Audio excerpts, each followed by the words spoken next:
Breaking: Nancy Pelosi issues sick demand to America.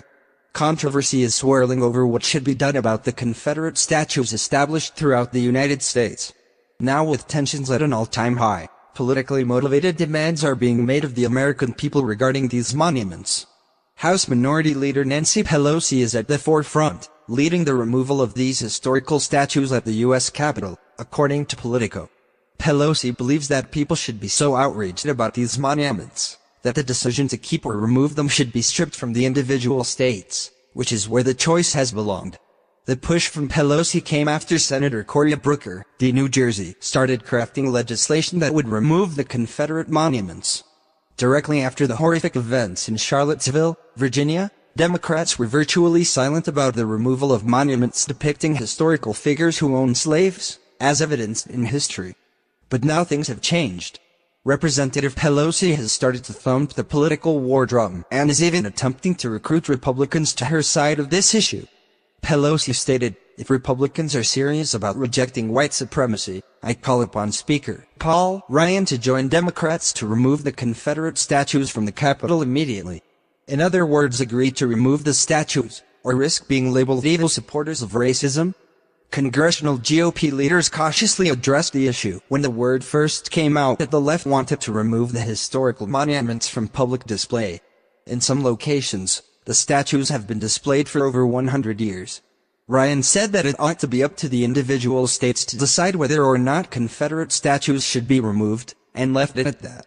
In response to Pelosi's demand, Doug Andres, a spokesman for Ryan, reiterated that these are decisions for those states to make, Independent Journal Review reported. However, according to the law establishing the National Statuary Hall, statues permitted in the collection must be supplied by the states and depict a deceased citizen of that state who is considered illustrious for historic renown or for distinguished civic or military services. In other words, the federal government both recognized and granted state governments the discretion to determine which citizens to commemorate at the federal level, without criteria excluding one's commemoration. It is, then, inconsistent to challenge statues that have been erected through the power granted to municipal governments, and which have stood uncontested for many years. Pelosi stated, "There is no room for celebrating the violent bigotry of the men of the Confederacy in the hallowed halls of the United States Capitol, or in places of honor across the country."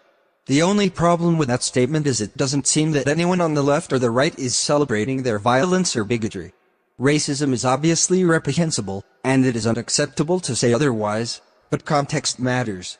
The statues are not in place because people want to celebrate racism. Pelosi spokesman Drew Hamill accused Speaker Ryan of hiding behind states, instead of just doing what Pelosi demands of him. Sadly, this is the prevailing tone coming from the left. Ignoring this demand is unacceptable. Now, Booker is working on crafting legislation that would remove the offensive statues from locations all across the country, whether they exist on federal land or not, and with or without the consent of the sovereign local authorities. However, the odds of Booker's legislation making through Congress are slim, especially considering Ryan's pro-state policy. All of America is watching and waiting to see how this game of political chess plays out. These monuments have been on display long before any of us were born. Hopefully, they will continue to be displayed around the country throughout our lifetimes. Should they fall at the demands of political opportunists, we risk the beginning of the end of the accurate accounting of U.S. history. Nancy Pelosi thinks the federal government should pass a law to get rid of Confederate statues. Should this decision be left to the states? Please share this news and scroll down to comment below.